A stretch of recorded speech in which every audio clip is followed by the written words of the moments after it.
Hello விவாஸ், இன்னைக்கான cricket அப்டேட்டில் பார்க்க போகிற ரொம்ப முக்கியமான ஒரு பரபரப்பான தகவல் என்ன அப்படின்னு பார்த்தீங்கன்னா, எனக்கு ஆதரவளித்த கம்பீர் சுபன் கில்லுக்கு ரொம்பவே நன்றி அப்படின்னு அரை சதம் அடித்ததற்கு பிறகு துருவ் ஜூரல் ஒரு பேட்டி கொடுத்துருக்காரு.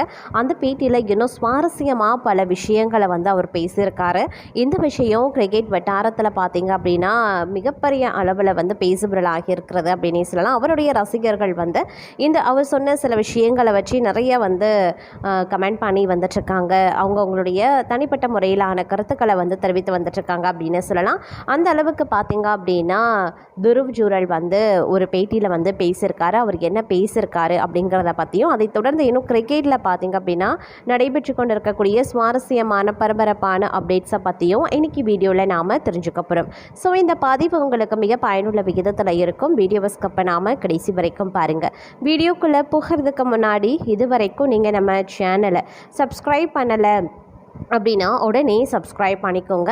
அப்படியே பக்கத்தில் இருக்கக்கூடிய நோட்டிஃபிகேஷனுக்கான பெல் பட்டனையும் ப்ரெஸ் பண்ணிக்கோங்க. சரி நேர்களே, வாங்க வீடியோக்குள்ளே போகலாம். இலங்கைக்கு எதிரான முதல் டெஸ்ட் போட்டியின் 2வது நாளில் இந்திய அணியின் இளம் cricket keeper batsman Dhruv Jurel 68 பந்துகளில் 51 ரன்கள் எடுத்து மீண்டும் ஃபார்முக்கு திரும்பியிருக்காரு. கடந்த 7 இன்னிங்ஸ்களாக அரை சதம் அடிக்காமல் தவித்து வந்த ஜூரலுக்கு இந்த இன்னிங்ஸ் பெரும் நிம்மதி அளித்திருக்கிறது. 2வது நாள் ஆட்ட நேர முடிவில் இந்திய அணி முதல் இன்னிங்ஸில் 9 விக்கெட் இழப்புக்கு 460 ரன்கள் எடுத்து வலுவான நிலையில் இருக்காங்க. 2ஆம் நாள் ஆட்டத்துக்கு பிறகு செய்தியாளர்களிடம் பேசிய துருவ் ஜூரல் தன் மீது எந்த அழுத்தமும் இல்லை அப்படின்னு சொல்லியிருந்தார். இது குறித்து அவர் என்ன சொல்லியிருந்தார் அப்படின்னா, உண்மையை சொல்வதானால் என் மீது எந்த அழுத்தமும் இல்லை. இந்திய அணிக்காக ஆடுறத நான் ரொம்பவே பெரும் பாக்கியமாகவே நினைக்கிறேன். எனக்கு ஆதரவளித்த தலைமை பயிற்சியாளர் கௌதம் கம்பீர் மற்றும் கேப்டன் சுபன் கில் ஆகியோருக்கு என்னுடைய நன்றியை தெரிவித்துக் கொள்கிறேன். நான் பேட்டிங் செய்ய செல்லும் போது தனிப்பட்ட சாதனைகளை பற்றி யோசிக்கிறது கிடையாது. அணியினுடைய தேவை என்னவோ அதற்கேற்ப விளையாடவே விரும்புகிறேன் அப்படின்னு சொல்லியிருந்தார். இலங்கை ஆடுகளங்கள் குறித்து பேசிய அவர் டெஸ்ட் தொடருக்கு முன்பாக இந்திய அணிக்காக இங்கு விளையாடியது மிகவும் உதவியாகவே இருந்தது. நாங்கள் 10 நாட்களுக்கு முன்பே இங்கு கொழும்பில் பயிற்சி எடுத்திருந்தோம்.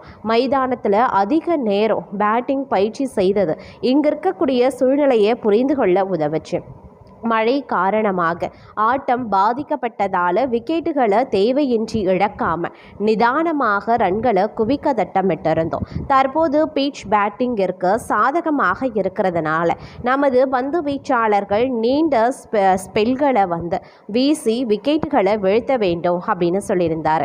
மேலும் இந்த போட்டியில் 167 ரன்கள் குவித்து அசத்திய சக வீரர் தேவ்தத் படிக்கலை ஜூரல் பாராட்டியிருந்தார். தேவ்தத் படிக்கல் எப்போது வாய்ப்பு கிடைத்தாலும் அதனை சரியாக பயன்படுத்தி ரன்களை குவிக்கிறார்.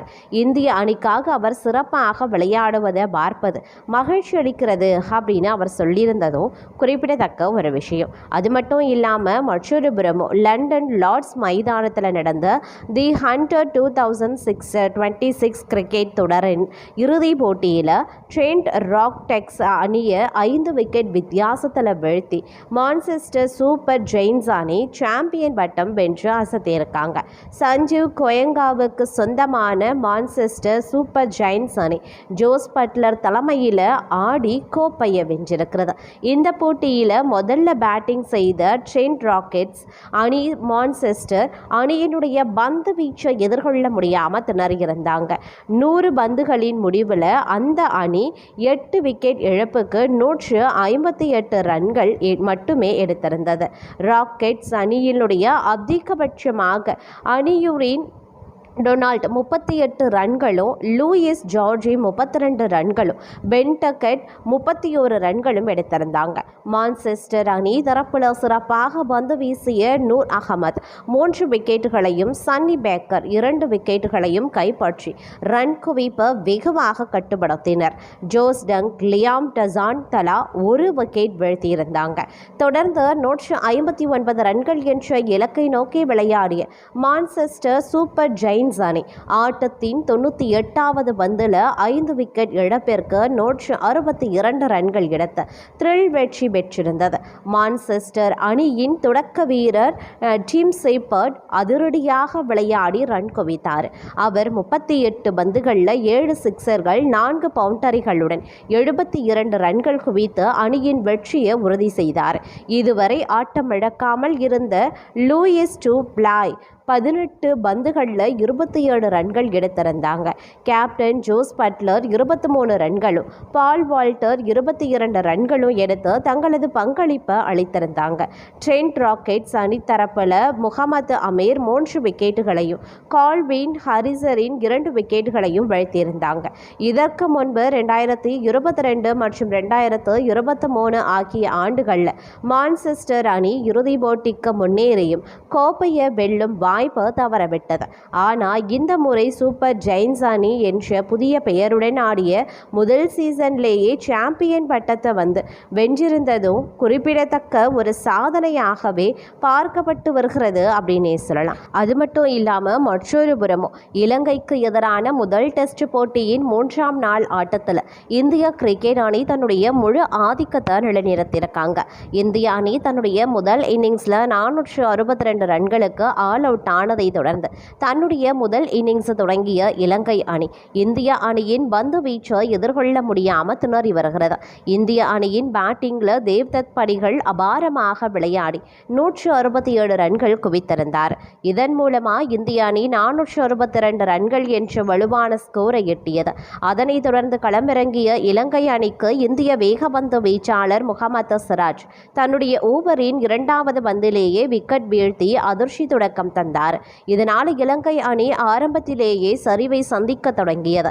மைதானத்தின் தன்மை சுழற்பந்து வீச்சுக்கு சாதகமாக இருந்ததை இந்திய ஸ்பின்னர்கள் சரியாக பயன்படுத்தி கொண்டனர். குறிப்பாக மானவ் சுதார் தனது சுழலால இலங்கை பேட்ஸ்மேன்களுக்கு கடும் நெருக்கடி கொடுத்து 2 விக்கெட்டுகளை கைப்பற்றியிருந்தாங்க.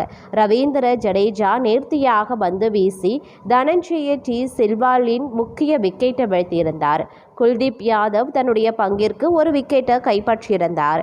இதனால் இலங்கை அணி 59 ரன்களுக்கு 4 விக்கெட்டுகளை இழந்து தவித்தது. 3ஆம் நாள் ஆட்டத்தின் மதிய உணவு இடைவேளையின் போது இலங்கை அணி 5 விக்கெட் இழப்புக்கு 99 ரன்கள் எடுத்திருந்தது. பின்னர் தொடர்ந்து 2வது பகுதி ஆட்டம் தொடங்கியது. சோனல் தினுஷா மற்றும் நிரோஷன் டிக்வெலா ஆகிய ஜோடி விக்கெட் விழாமல் தடுத்து நிதானமாக விளையாடி வருகிறது. இலங்கை அணி 5 விக்கெட் இழப்பிற்கு 114 ரன்கள் எடுத்திருக்கக்கூடிய நிலையில் ஃபாலோ ஆனை தவிர்க்க இன்னும் 150 ரன்கள் தேவைப்படுவதால் இலங்கை அணி கடும் போராட்டத்தில் ஈடுபட்டிருந்தது. தொடர்ந்து மழை குறுக்கீடும் என்பதால் இலங்கை அணிக்கு ஃபாலோ ஆன் கொடுக்க இந்தியா முயற்சித்து வராங்க. இந்திய பவுலர்களில் பிரசித் கிருஷ்ணா மட்டும் இன்னும் விக்கெட் எடுக்கல. வானிலை அறிக்கையின்படி மாலை மழை பெய்ய வாய்ப்பு இருப்பதாக தற்போது கணிக்கப்பட்டும் இருக்கிறது.